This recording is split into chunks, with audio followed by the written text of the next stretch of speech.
Dayo, nadayo din eh. Dayo. Kalamig-lamig pa. Kaya lamig-lamig pala dito. Ito, ubot sipon ang inabot ko. Oo. Ano balita dyan, Marit? Napasyal ka. Ha? Namimiss tayo eh. Oo. Ay, kikain sana ako. Attention all seniors. This is an important message. Ayan. Makikikain sana ako din eh. Makikikain sana eh. May medical mission ka ba o bibisita ka lang sa mga kamag-anak? May bisita rin sa kamag-anak, tsaka kukurin ko rin yung ilang gamot ko, tsaka yung, ano ba eh. Meron ako mga bibili na bilhin si Linda eh. Si Kakapa ang hindi nakasalamin. Tayo dalawa. Si Kakapa.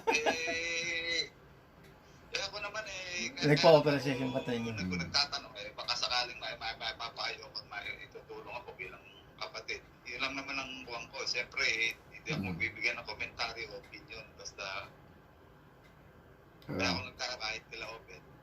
Ang ambisyon ko lang, baka may maitutulong ako sa may bibigay akong note.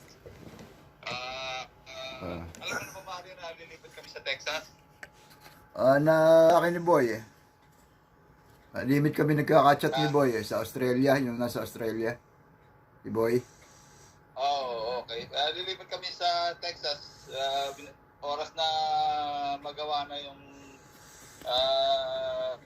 bahay namin. Natatandaan ba nung huling pumunta ka, meron kang idea doon sa bahay dito? Oo. Yeah.